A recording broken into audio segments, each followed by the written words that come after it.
There are multiple ways to keep in touch with the Wolf Connection podcast. Through our Instagram handle, the Wolf Connection Pod, and for comments and questions, send us an email to podcast@wolfconnection.org with your comments, questions, and guest ideas for Stephen and myself. You may hear your question answered on an upcoming podcast. Thank you for your support, and howls to you all. Welcome to the Wolf Connection podcast. I'm your host, John Calfa. Let's talk about some morals.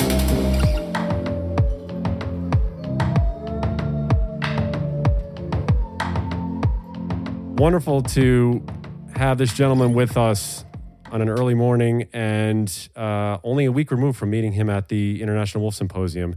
He is Nick Gevock. He's the principal consulting for his own firm, Nick Gevock Consulting LLC. He was also the former conservation director of Montana Wildlife Federation. Nick, good to see you again. How you doing, man? I'm doing well. It's good to see you again, just after not even. I know, a week. right? It's crazy. So, and then you get to meet my co-host here, Stephen, who he's very good. He's very good at diving into the details. So if there's something I miss, he's good with it. Yeah, and before we start, actually, of course, I'm super jealous. I really wanted to be there, but tell us how that experience was. We'll start from left to right with John, and then pass it to Nick.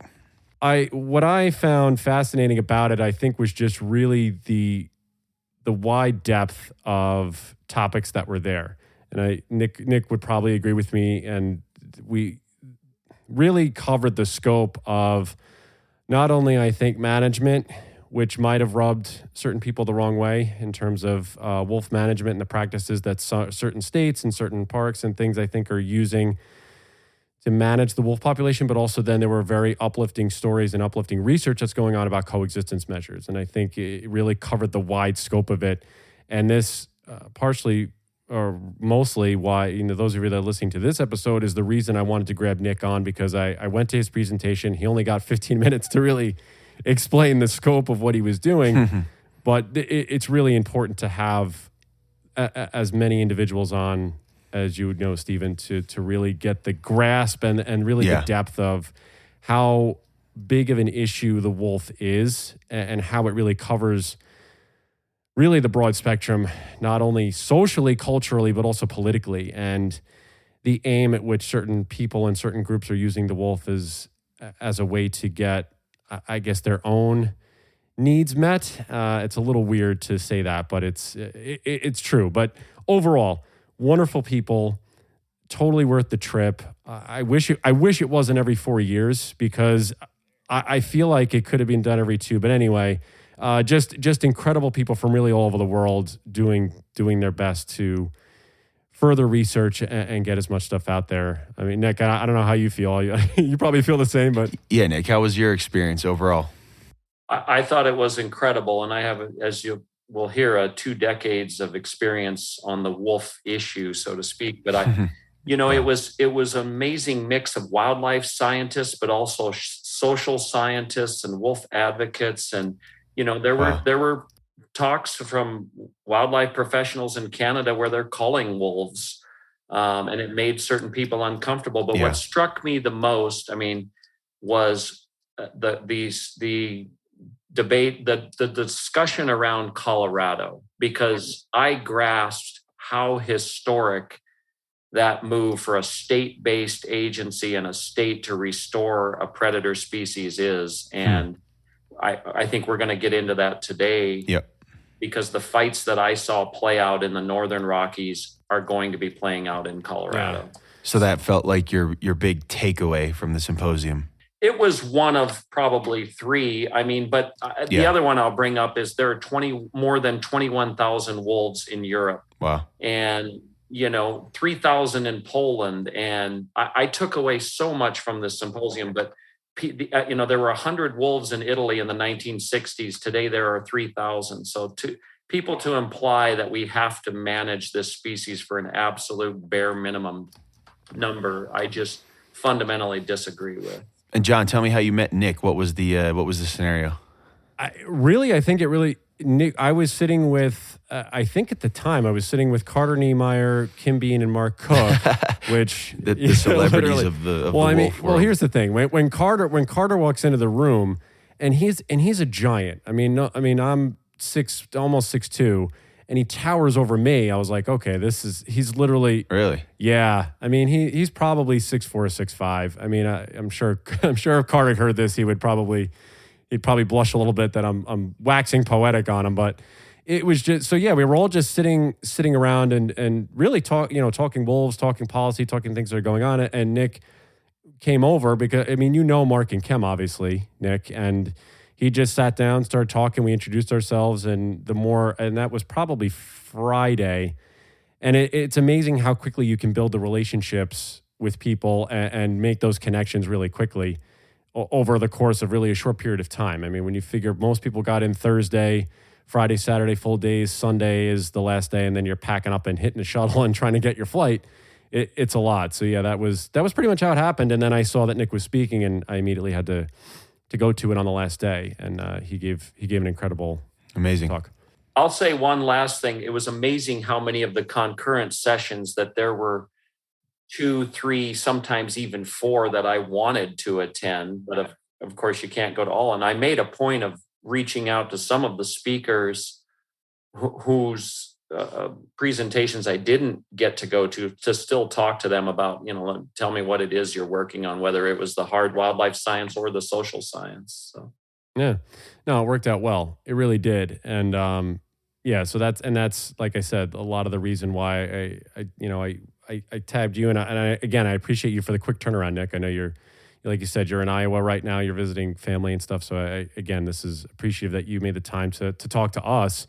Just give everybody, now that we gave everybody a little taste of the symposium, Steve and I will do a little bit more of a recap later, but just tell everybody your background, because you've been a writer and reporter for a lot of years. You were, like I said, you were the conservation director for Montana Wildlife Federation for almost a decade.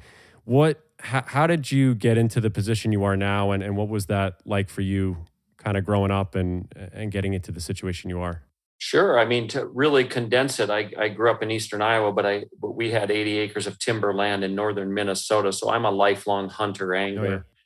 And when I was 12 years old in 1983, I had a wolf 100 yards from my tree stand in northern Minnesota. And I thought it was one of the coolest things I'd ever seen, So I feel like my life has come full circle in that regard, giving that presentation in the state of Minnesota in Minneapolis. But my first career was in archaeology. I was all over the West. I've worked in France and in Central America.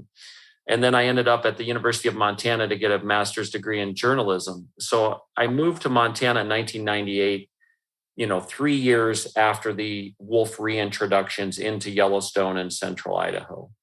And I watched this issue played out over that time. Ended up as a reporter in Bozeman in the heart of the greater Yellowstone ecosystem, or I should say in the heart, but in the GYE. And I just watched as there was this incredible social dynamic going on around this one wildlife species, right? And so I was a reporter for 11 years in Bozeman and Butte, and then I ended up at Montana Wildlife Federation. And the Montana Wildlife Federation is the state's oldest and largest state-based wildlife conservation organization, formed in 1936, the same year that FDR and they, was part of forming the National Wildlife Federation.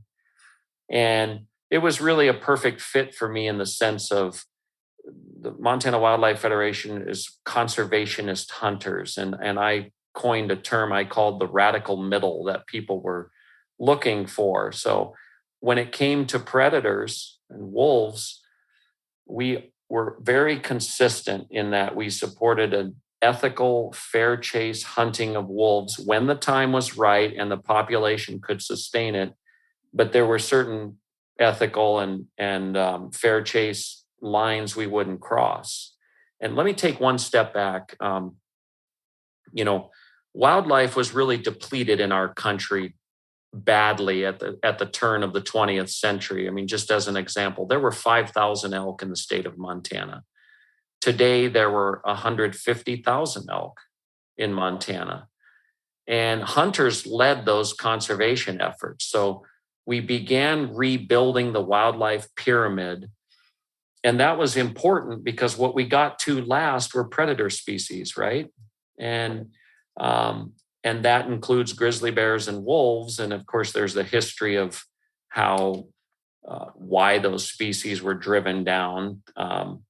And of course, that culminated with the passage in 1973 of the Endangered Species Act. So maybe I'm getting ahead of myself, but I like to talk a lot about how hunters should take pride in the restoration of gray wolves, because the only reason we can have species like that on the landscape is that we have abundant prey for them to eat. And so that is that balance, is that,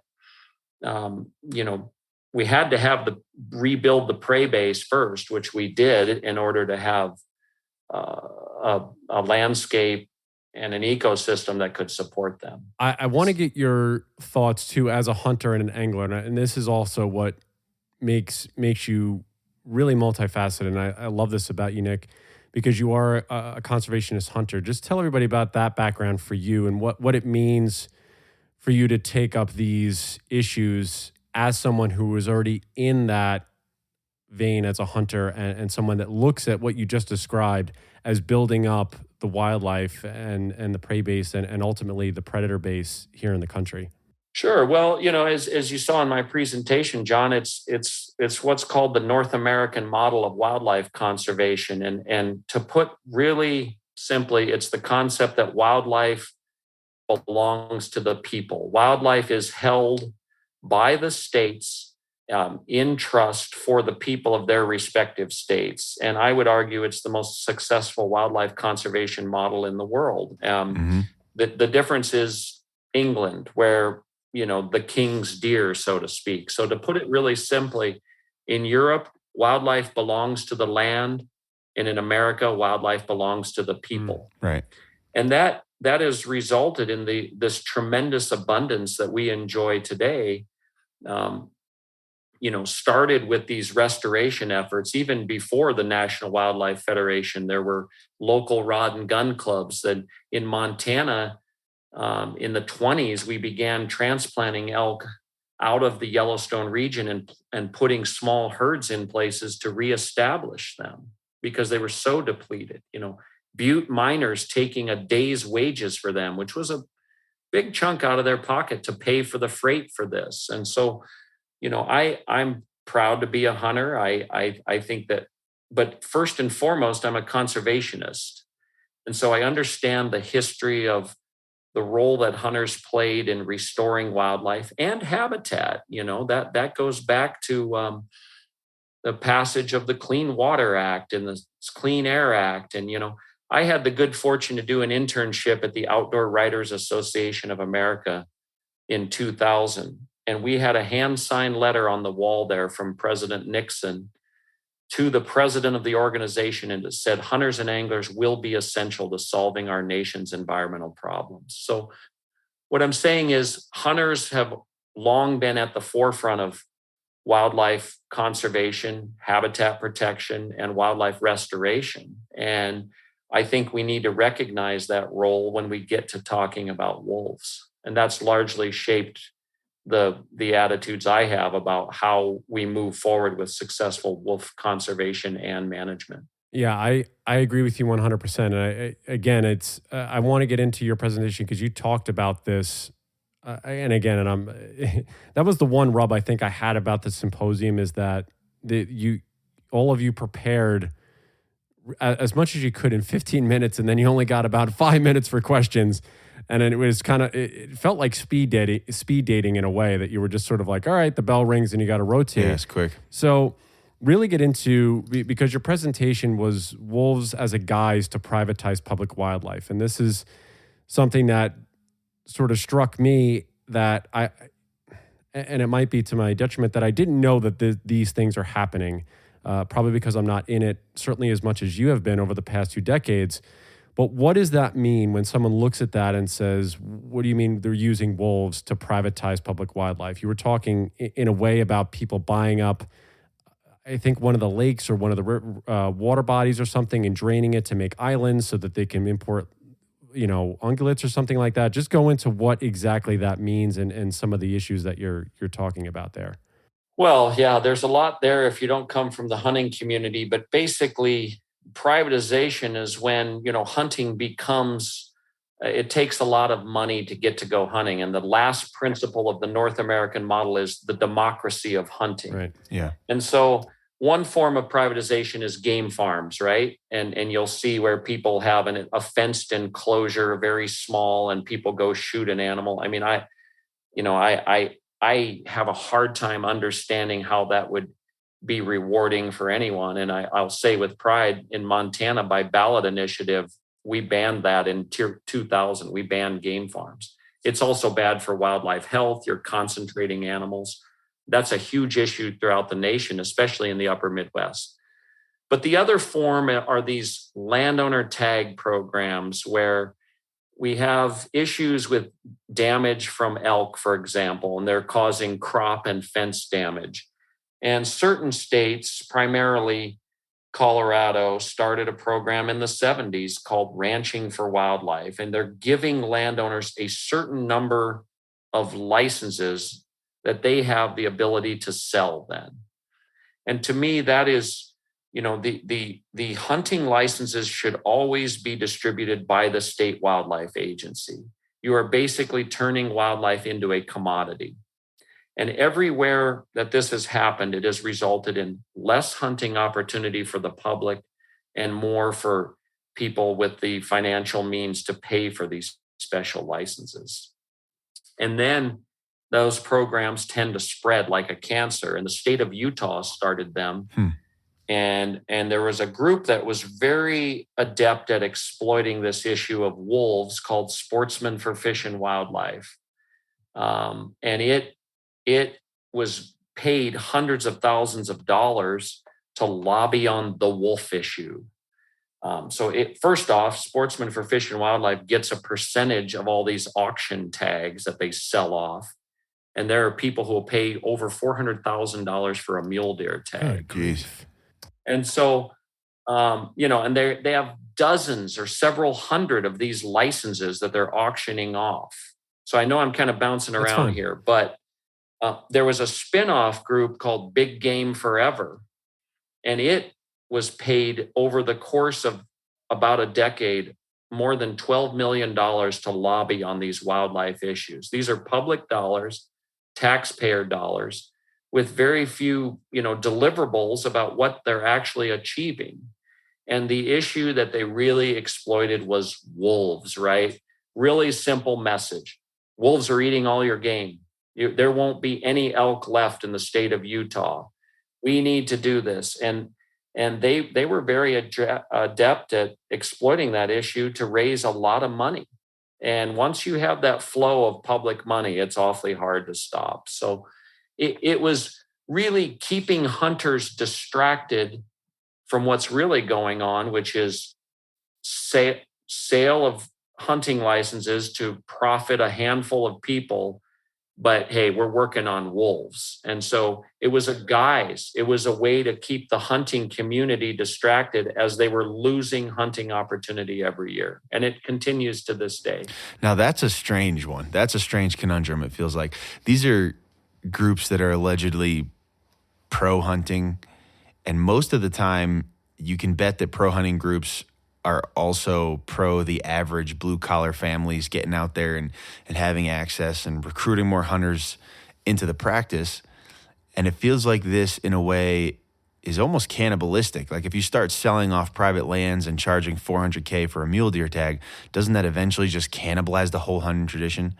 It's a strange one. Well, let me just give you an example. Over the course of the last 20, 25 years, Utah used to have a simple 11-day general deer season, and everybody got to go deer hunting. And there was a deep outdoors culture there. In fact, I know the former director of Utah's wildlife agency. Wow. And these are over the counter for everybody. Everybody. Wow. And they took pride in that. You couldn't find a campsite on a Forest Service campground. And think about this. This is a state that is 66% public land. Yeah, it's a lot. It was the democracy of hunting. And maybe the trophies were a little harder to find. There was more hunting pressure.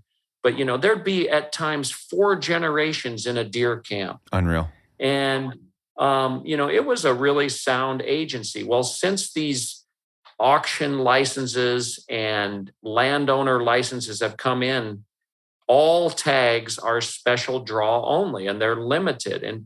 It goes so far that in many parts of Utah, in order to hunt bull elk, or at least in some parts of Utah, in order to hunt bull elk, you have to go buy the license from a landowner who adjoins that public land. That's what I'm talking about, privatization of the public wildlife resource. And you do get, if your goal is trophy hunting, you do get larger trophies. And so, the crowd that has the means to pay for those licenses might love it. But the average blue collar hunter has lost out, and it's sad. And I am fortunate to live in Montana, where a school janitor does world-class hunts every year. And that is what's at stake here, is, are we the next state to fall to this privatization of public wildlife? I think it's like that already here for deer. Not elk in Colorado, but I think for deer, I think there is a short season and it's all special draw. I don't know about the private land part of it, but I'm curious now. I was asking a game warden about this the other day, actually. In Utah, were they making those types of decisions because of an issue with population numbers, or solely because they could, or was the population hurting and so they had to be conservative about tags, or just how did it end up to be this way? Well, and there was definitely a period where, mule deer numbers were down sharply in Utah, and these organizations were very adept at exploiting that too. I mean, it is complicated, Stephen, and I know, there's also significant issues in Colorado with chronic wasting disease. And, again, what hunters get to hunt is the surplus. And as conservationists, we accept that there are times when we're going to give up hunting opportunity to benefit the resource. Absolutely. But once it went to this auction tags and landowner licenses and all of this, they never looked back. And in fact, they have this giant banquet every year in Salt Lake City called the Hunting and Conservation Expo. And it's just they have an auction and bid on these licenses. And, wow. It's unrecognizable to me as a Montanan what they're doing there. But wow, it's very strange. Where do you think the disconnect started and continues to be, Nick? Because as you just stated, there was almost an understanding that if the populations were down, or there was some sort of a valley type year with these populations, okay, we may not be able to get these, go hunting or get the elk or the deer, whatever we're hunting for that season. It seems as though there's almost, it shifted to, well, it is your right to hunt, but it's my right to get whatever elk or deer that I need to get to whatever, to grab it or to hunt it that season, no matter the cost. Where did that shift happen, and why is there a disconnect? Again, and also bringing in wolves as the discussion. Was that really the wool over the eyes? Is that it's because of wolves and because of predators? How did that happen? I don't think it's just predators. I mean, hunters, it's like so many things in life, and I don't want to get into other politics, but you ask hunters, there was a time when the deer season was 2 days, because that's what the resource could bear. I mean, there was an incredible series done in Montana about the restoration of wildlife called Back from the Brink. And they interviewed these old guys, and just to see a deer track was a big deal. And you had 2 days, and the handful of hunters, they'd be out there and they were like, man, when you got on that deer track, you stayed on it. You tracked it down for miles, because just to see a track was a big deal. And you got a 2-day season. Now we've grown up in the era of abundance. And I think many hunters take it for granted. And we expect that we should always, I have 2 elk tags this year. I can kill 2 elk. And so, we grew up in that era of abundance, and people think it has always been that way and always should be. And so, anything that might curtail your hunting opportunity, was perceived as a threat. And of course, what better guys than the big bad wolf, right? I mean, it's the classic case. What do we say? What's the first rule of communications in politics? If you're explaining, you're losing. And there's a simple message: wolves are eating all the elk. Well, they're going to decimate it. And that's what these handful of groups, SFW and BGF, exploited beautifully with well-produced videos. And they went around and they held banquets and they raised a lot of money on this issue. And so let's get down to some facts or if we want to get into that. But let me just say that people were there. They were adept at exploiting it. And they did a remarkable job, and they were paid millions of dollars from the taxpayers of Utah to lobby on these issues and say, we're going to fight wolves. I think they passed a bill in Utah barring the presence of wolves in the state. Well, of course, federal law supersedes state law, and you can't really do that. But, it was a political mess, and some people are very adept at exploiting something to raise money, and they did. Yeah. Okay, just for educational purposes, and then we'll move into more privatization specifics. But sometimes it seems like it would never happen because we do care about our public lands in America, or at least that it won't happen easily. But I think the truth is it might. Can you just give us a very children's book scenario that describes to us, in a hypothetical scenario, where an instance where a piece of public land would be sold or made private? Do you know what I mean? So like starting from who hypothetically manages it, and then who would have an interest in buying it, and how and why we would end up giving it up. Yeah, well, we were obviously talking about the animals, but now we're talking about public lands. And John was there for my talk. I said, look, this is about the land and the water and the fish and wildlife that reside there. But look, Congress has the authority to sell public land. There is, that is clear. I mean, no need for a vote. They can just do it. Absolutely. And of course, it would take probably a signature by the president. Right. And we've seen that. And there are times, look, we have multiple processes in place to work out targeted land sales or trades. I mean, our system of public lands in the West is very complicated, lots of checkerboard ownership. That's the legacy of the Lincoln Railroad grants, if you understand that. And so we have been working, we being conservation interests, for decades to work out targeted swaps and trades, consolidating public lands. And of course, we're going to have to give up, we're going to have to sell off, or not sell, I should say, trade for those in-holding sections. That leads to better wildlife habitat, better public access opportunities to those lands, better land management, and ultimately better outcomes for both private landowners in that area and the public land agencies and the public, because checkerboard ownership is a nightmare. So let me give you the scenario where you said that would be sold off. There's this organization, again, based in Utah called the American Lands Council, and therefore returning all federal lands to the states, right? First off, there's no return. I mean, those lands were federal.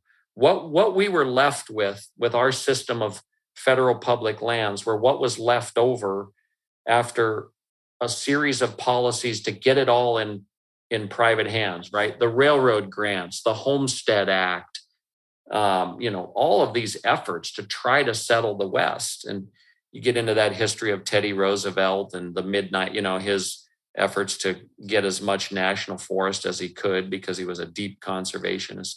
Anyway, neither here nor there. Let's say they did go to the states and suddenly a state gets in a financial trouble and they're not going to raise taxes.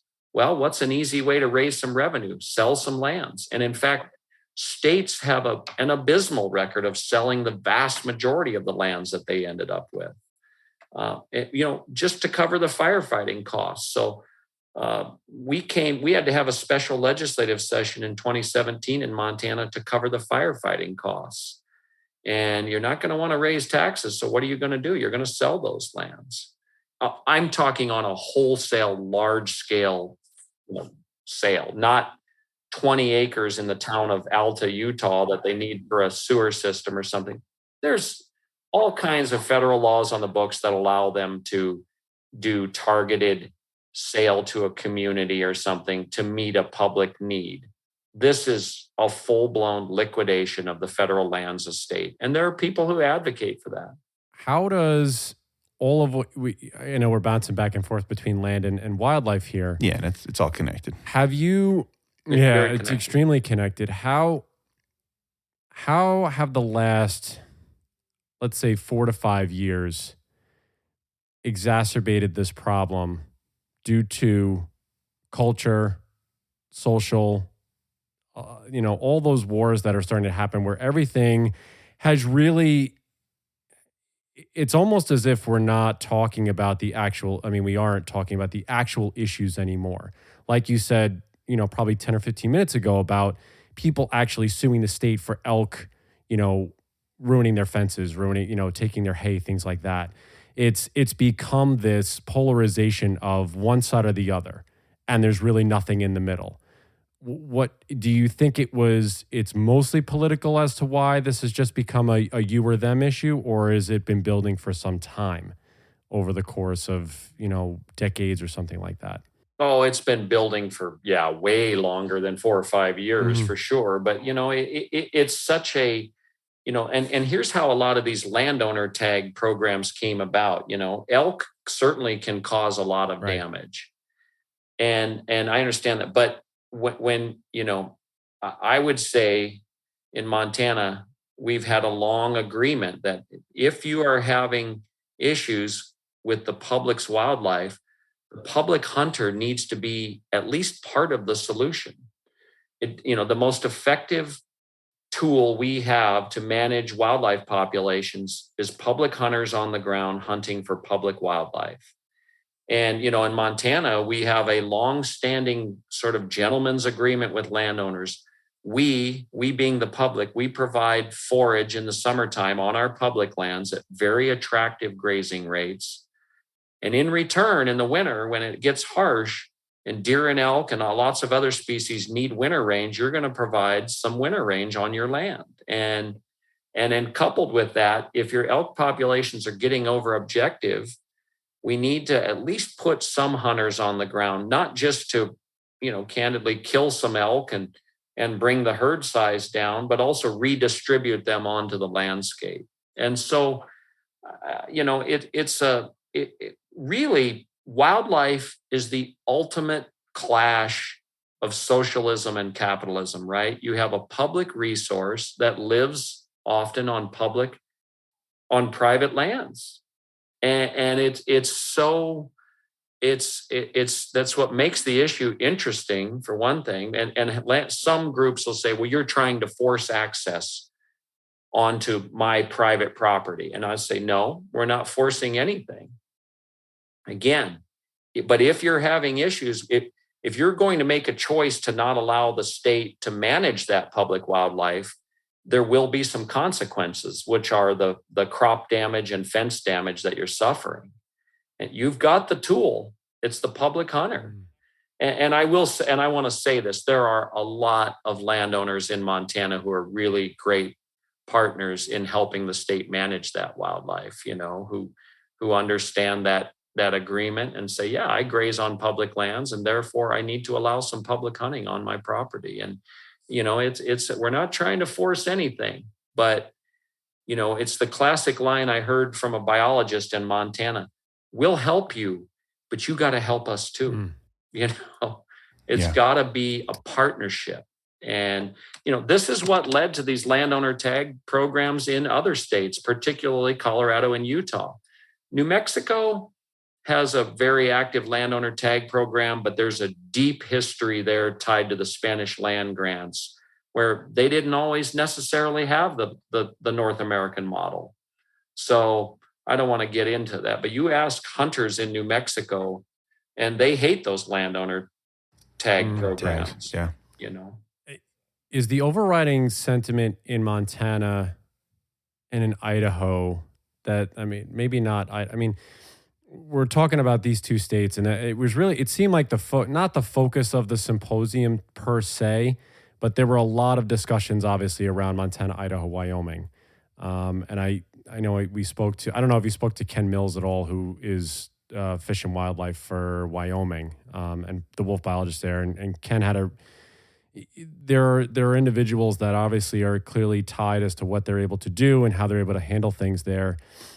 How did, in your opinion, with understanding what you know about public-private lands and things like that, how did Montana and Idaho swing so far in the other direction in terms of wildlife management, wolf management, and it seems like on the tipping point of public and private land and that management sort of going in the complete opposite direction, where for years Montana was this beacon of, look what we're able to do, look at all the wildlife we have, look at the bears and the wolves and the elk and the mountain lion.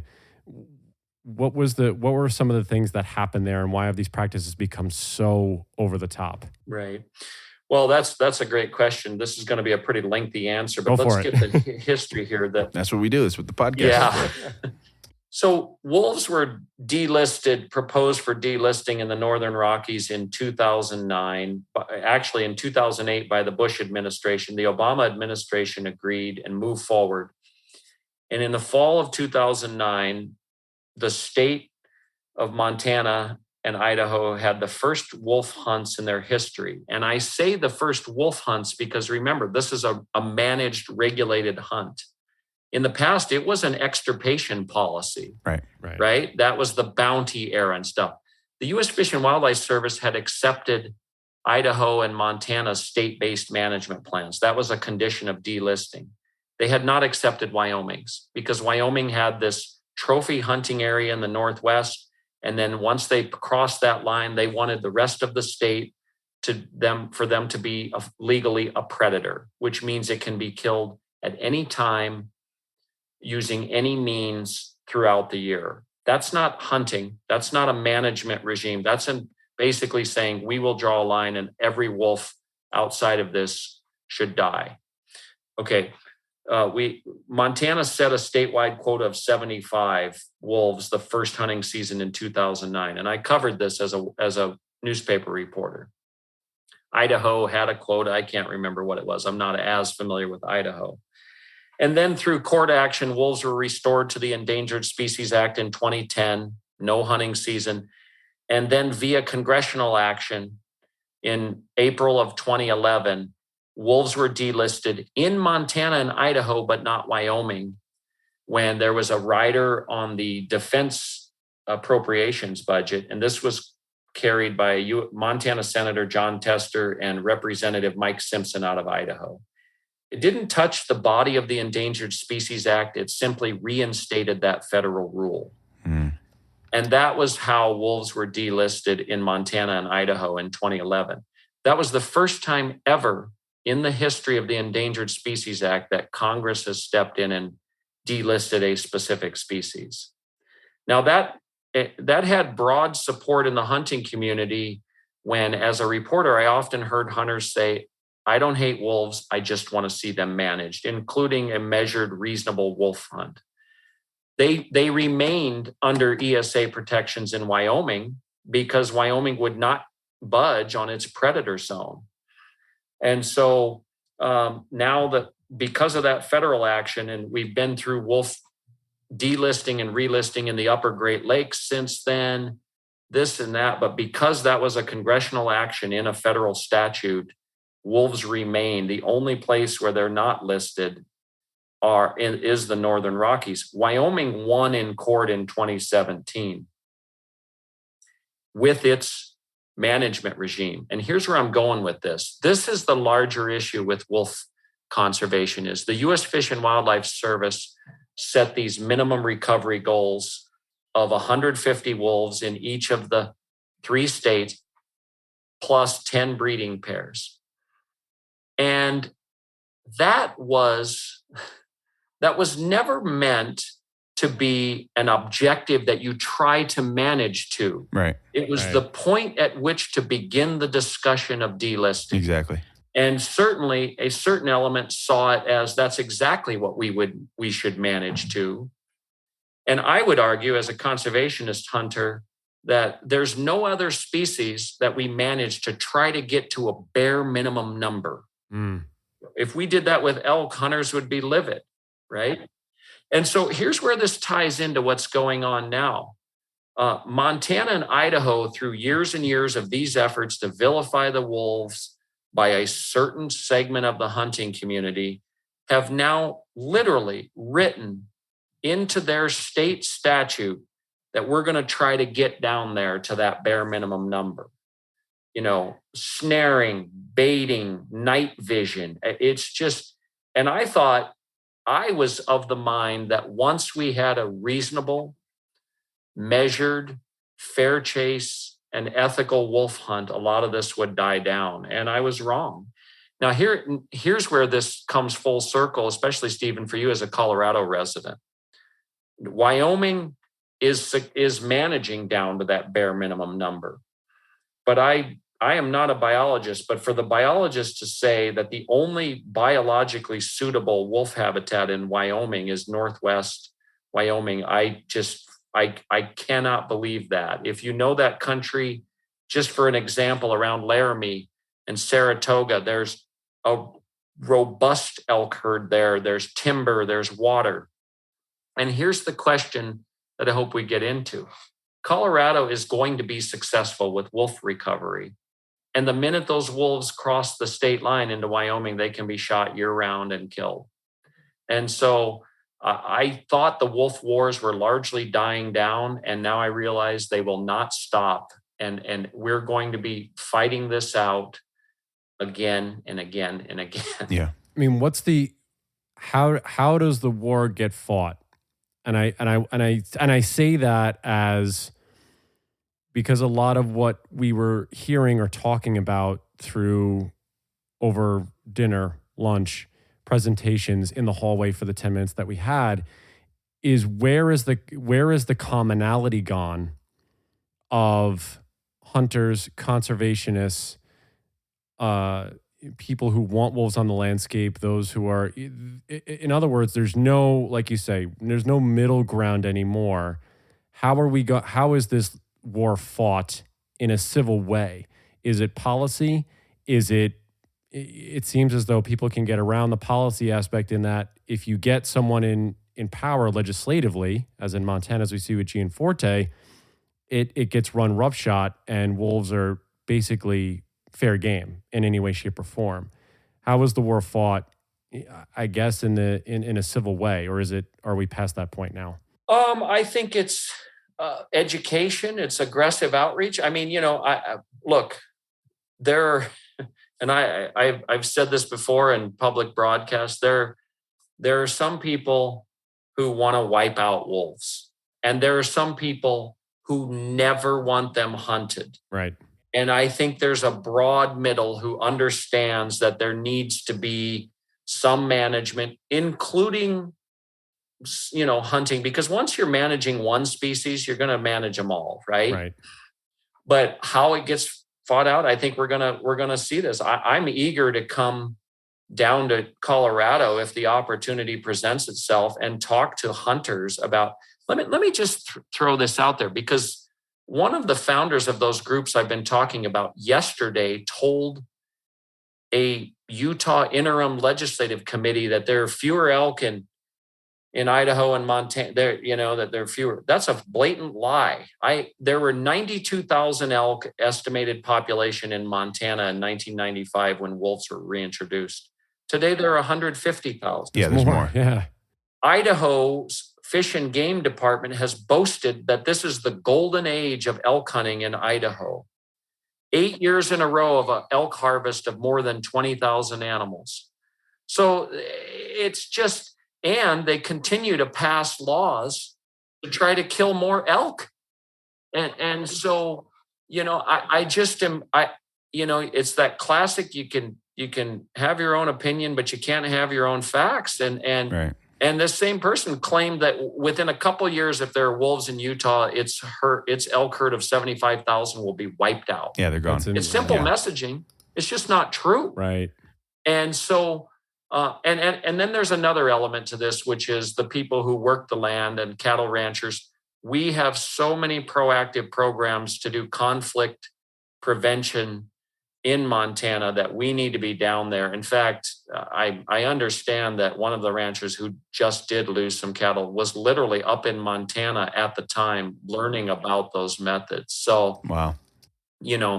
I think it's going to take education and outreach. And the other big takeaway I took away from that Wolf Symposium, by the way, was the Colorado program. I am so impressed with. Really? Just awesome. Bringing a technical advisory group with experts on this, many of whom I know, a lot from Montana, a stakeholder advisory group. Wow. It's a historic effort, and it will be successful. And I mean, Colorado has the largest elk herd in the nation by far. Colorado's always had just a lot of elk.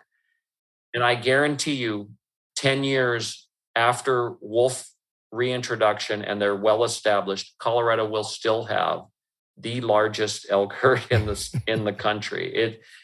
I want to throw out some hard wildlife science numbers for you now, because I deal in social science. I hunt a landscape in southwest Montana with both species of bears, grizzly bears and black bears, mountain lions and gray wolves, and it turns out 58 elk calves per 100 cows.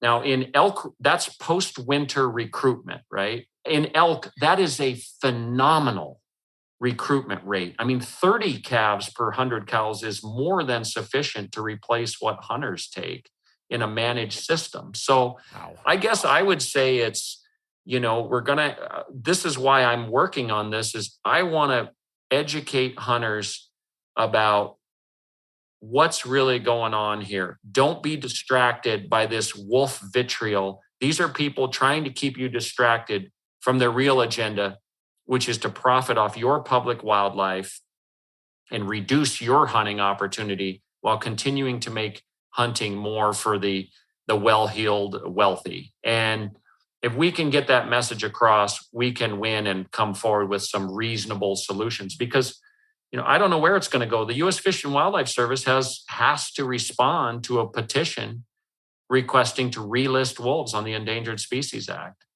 And, I don't know where they're going. I have my own opinion on what I think the service should do. Yeah, it might be a good state to do a talk like that in. Sometimes I can't tell where the most accurate information is. Professionals seem to think the Colorado elk herds are doing great, and I tend to hear from locals that they aren't doing that well. So maybe there are just issues in certain areas. I don't know.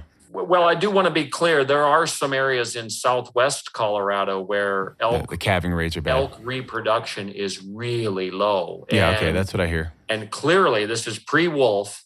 So, Yeah, no wolves yet. Yet another takeaway I took from this wolf symposium that was remarkable is up in Canada with caribou systems, without fail, every time there was some type of significant crash in the ungulate population, there was always another factor. Wolves were part of the reason, but there was always some other factor, and it's almost always tied back to habitat. I mean, I do think it's important for wolf advocates. I mean, wolves aren't eating cabbage. They do eat big game. I mean, wildlife science is incredibly complex. The more I've done this, I mean, clearly my background is in social science, not wildlife science. But one of the things I've looked at by reading many peer-reviewed wildlife science papers is how complex they are. I mean, there's so many variables. If you're doing research on a bacteria, you set the humidity, you set the UV light, the time of light, the temperature. With wildlife, you have just so many variables. And so to structure a sound study that makes it through peer review is a lot of work. And, I think it behooves us to be honest about what wolves are doing. Now, if you want to get into discussions, there's a guy out of Utah State University, Dan McNulty, who's studied wolf elk interactions in Yellowstone extensively. And what he's found is the average age of a cow elk that wolves are killing is about 14. Elk cows are most fecund, have their highest reproductive from ages 2 to 12. So they have a calf basically every year. And then after that, they start to produce a calf about every other year because it just takes so much out of their body and they're older. Human hunters tend to take prime age cows. I've aged most of the cow elk I've killed and they're around 4 or 6. They're really in the prime of their life. And so what I'm saying is wolves are selecting for older, less robust animals. And it might not affect your elk calf production as much. They're certainly killing calves as well. And they kill plenty of healthy animals. There's a time of year when some studies have shown that their most success is on bull elk, because right after the rut, those bulls are very worn down and more susceptible to predation. But neither here nor there. It's a very long-winded answer of saying that I think we need to educate landowners, the larger public, the hunting community about what this is really going to mean, because you're going to see this play out in Colorado over the next decade. Yeah, we heard that in Yellowstone, didn't we, John? We did. That wolves tend to select females past their breeding prime. Yeah, and and everything we've heard, and all the people, the majority of individuals that we have had either on the podcast, speaking with over the phone or email, or reading their research, is that it really makes the herd healthier. And, it lessens these, Stephen was already talking to me about CWD in Colorado. I mean, that's something that's clearly sweeping across the country. It's going to hit, probably the entire country, who knows, probably the next few years in these ungulate herds. And we were speaking to another hunter prior, probably a few months ago, where really what you're looking at, if you are a hunter, and I don't know if you feel this way, Nick, but wolves or bears or any of these predators are really partners in this ungulate management system. Because if you run these herds and you get rid of the sick and it's only going to, I would think, and again, I'm not a hunter, I don't know this, but if you're looking for that prime, like you say, that prime cow, that prime bull, whatever you're looking for, you're going to get that more often than not if you have the swath of predator on the landscape. If you have the wolves taking the sick, if you have the wolves taking maybe the cows, the calves, maybe that they have some sort of a, they have a body issue or they're diseased right away. They're almost culling in a way, like you said, not as many as people think, but enough to where you're running the herd so that it's healthy. So obviously it is survival of the fittest. And, I have to talk about chronic wasting disease because this is the real threat to our big game herds. Now you will never hear me say that wolves could eradicate chronic wasting disease. That's just not realistic. Right. It's not possible. No, and the animals are shedding those prions. So do you know much about CWD? It is not a bacteria or a virus. It's a misshaped protein in the brain. Yes. Yep, we actually had a whole thing about it, yeah. It basically, over time, turns those animals' brains gelatinous, and they lose their sensibilities. Now, wolves, if they can pick up on that and select for that, will remove those animals from the landscape and that from the herd, and that could help us at least lower the prevalence rates. Again, are they going to wipe it out? No.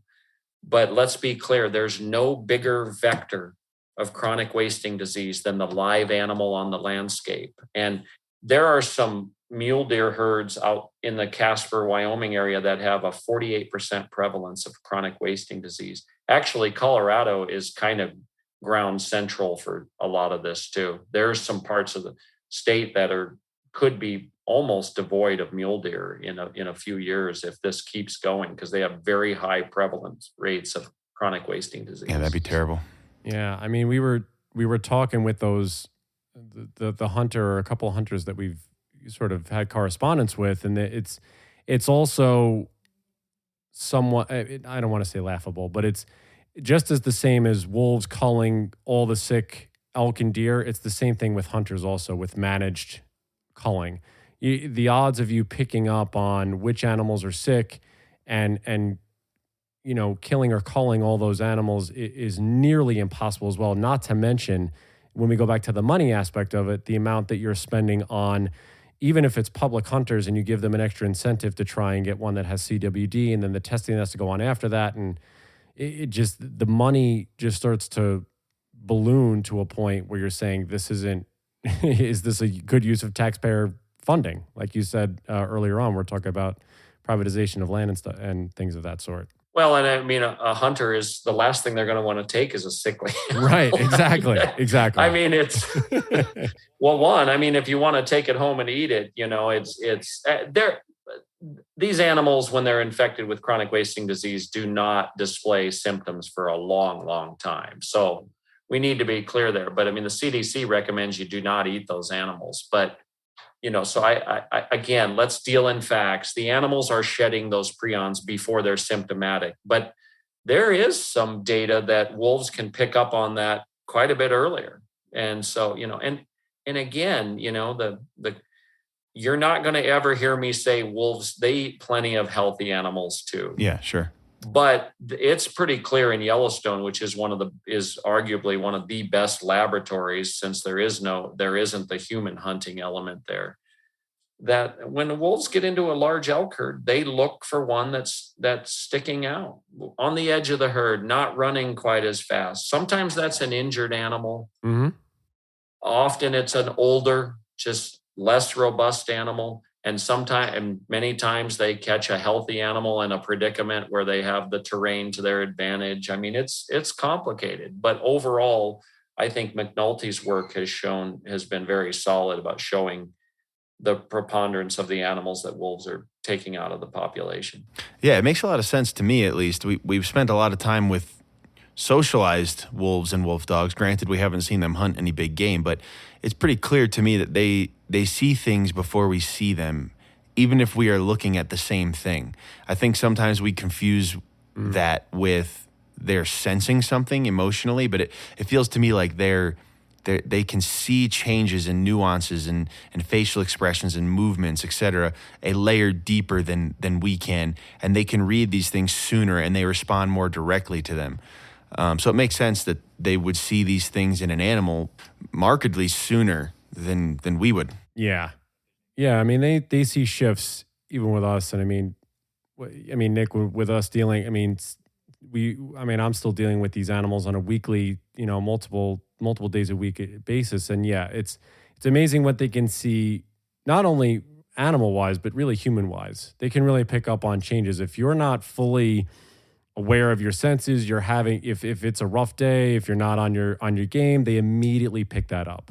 Yeah, I feel like even things like coffee, even, you know, there'd be days that I'd show up and definitely I had, you know, a little bit too much coffee. Yeah, no, you're right. I was moving faster potentially, or my eyes were moving faster, and I felt like I was getting slightly different reactions from them than usual, and they would react pretty directly. Yeah, 100%. I agree with that. Well, and I can't speak to captive wolves, and I don't know what level of animal husbandry you practice with them, and I understand you're there as a sanctuary for certain wolves. But what I will say is with wild wolves, you know, the concept of taking a weaker animal, in the words of a professional wildlife biologist, that's the way every effective predator hunts. Yeah. Yep. And that from a PhD level wildlife scientist was dead on, you know, who has extensive research background in this. Yeah. So. Yeah. 100%. Nick, just for everybody out there, what's the future? I mean, we've kind of touched on it a little bit, and obviously it's going to be a battle, a war going forward. Like you said, education, correct information. What are other major factors or advice or anything that you can point people to in order to learn more about this privatization, public lands, wolves as a guise? Where are some places they can go to get educated in a way that they're going to understand and join, like you say, that middle ground to be able to have these discussions and have the right information if they get into a discussion about this? Yeah, that's a great question. I mean, you know, just do your own research about these groups in Utah in particular. A lot of this is driven out of Utah, but, you know, go look at, there's a really great blog from the hunting community by a guy named Randy Newberg called On Your Own Adventures. And he's a public land hunter who really stresses you can come do this on your own. He really understood this issue very early. So go to that. And that's hunttalk.com, yep, possibly? Hunt Talk. Okay, hunttalk.com. Yeah. Or I think it's onyourownadventures.com might be the address, but either one of those, Google. Oh, no, you're right. So it's Hunt Talk, On Your Own Adventures, Fresh Tracks TV. So onyourownadventures.com. That's Randy Newberg. I really recommend him because he understands the issue. And, what I would say is just do your research about these issues, because it's not going away. This is going to continue to come up as this Colorado program moves forward and those wolves push out into other states. The other thing I'll say is I think what we as a country collectively is we need the U.S. Fish and Wildlife Service to look at drafting a nationwide, doing a reset and looking at a nationwide wolf recovery plan. Because one of the most interesting talks I sat through at this symposium was about eastern wolf restoration, where that graduate student from Michigan State University did a mapping analysis of where do we have appropriate habitat with enough security and prey base to potentially have wolves. I mean, we have this scatter shot. We have the wolves in the upper Midwest, and we have the Northern Rockies wolves. We now have viable populations in Oregon, Washington, and California. We're going to have this seed stock out of the state of Colorado that is Colorado will be successful in wolf reintroduction. I am so impressed with the work they've done. And they're going to move. And so I think that a look at where do we have suitable habitat and a sufficient prey base to support these animals, I think we need a nationwide wolf recovery plan that resets. And then secondly, because the states are making a choice to treat these numbers like some goal, 150 in Montana, Idaho, and Wyoming, it was never intended to be that. And there's people who would get in my face and scream at me and disagree. But the fact is, that was the point at which to begin the discussion of delisting. And what the states have done with it is, I think, disgraceful. These, baiting and snaring and night vision. And, that's not fair chase ethical hunting. And so I think if we can educate the hunting community who bring a strong voice to wildlife conservation, and get some on the other side who never want to see wolf hunting to say, hey, I recognize that there will need to be some level of management of wolves that can include a fair chase hunt. Because, what I've learned is that the vast majority of hunters do not hate wolves. That was in my presentation, John. Yep, I remember. And when I talk about the 11% of the people who buy an elk license in Montana buy a wolf license, don't assume that all of those 11% are wolf haters. There are a lot of hunters out there who say, you know what, I'll put a wolf tag in my pocket, and when I'm out elk hunting, maybe one will present itself and I will take one. I've met them, and they like, I might take one wolf in my entire life. That is I believe, the strong majority of those, 11%. We sell about just over 20,000 wolf licenses a year in Montana because it's a general license. It's an over-the-counter license. And it's a $10 add-on to your sportsman's license, which is a deer elk combination license. And so I just think we really need to aggressively reach out to the hunting community, talk to them, educate them about what's going on, and don't let them fall into this trap of being distracted from this larger agenda to privatize your public wildlife, to profit off of it.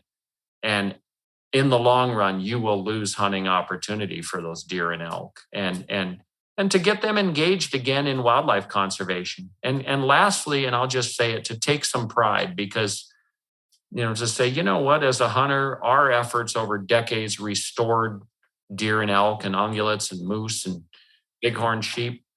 this is why we can have wolves. So we should take some pride in that. We led those efforts, and we will continue to do so. But I'll just say lastly, I mean, the number of hunters in this country continues to decline. About 4% of Americans hunt.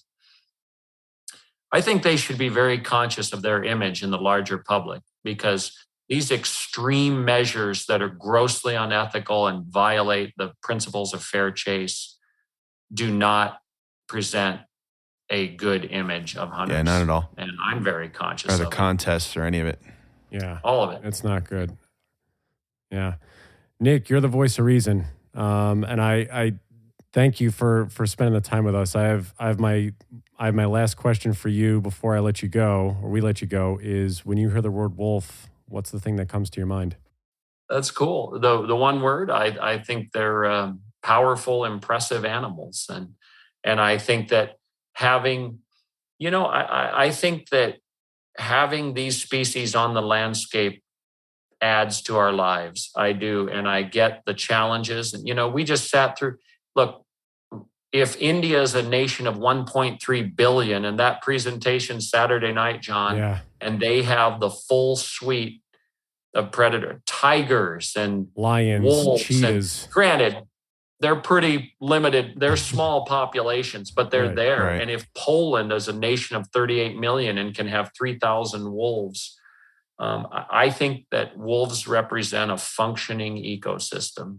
And I think they add value. Yeah, absolutely. I got to say this because 2009, I was a newspaper reporter, and I interviewed one of the hunters who killed a wolf in that first year. He was out elk hunting. He was exactly what I'm talking about. And he said, a wolf started howling on the ridge line, and I wasn't seeing any elk. And I went out and I took him, and I said, did having wolves out there add to your hunting experience? And he said, tremendously. And then his quote was, I'm one of those hunters who's glad they reintroduced wolves. And they're out there. We need to engage them. We need to get them very aware of this privatization effort.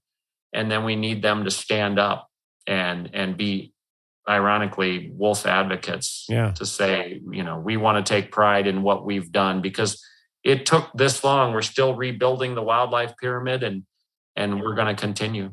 Yeah, we're definitely on that team. Nick, just stick around just for a minute or two after we're done here. But Nick Gevock, dude, thank you so much. Yeah, appreciate it. Your presentation was great. Thank you for going more in depth. You're truly a voice for not only the hunters and the wolves, but for the common middle ground. So thank you for all that you're doing and that you continue to do, my friend. I appreciate having you on, and hopefully, Steve and I can make it down to Colorado and see you down there eventually. Yeah, please. Yeah, get in touch with me. We'll make that happen for sure. Absolutely. All right, that's it for us. How's to all you out there, and Steven, I'll be with you next time. Bye, everybody. Bye-bye. Looking to support Wolf Connection or sponsor one of the wolves in our pack? Just go to wolfconnection.org, click on the Donate tab, and find out more information.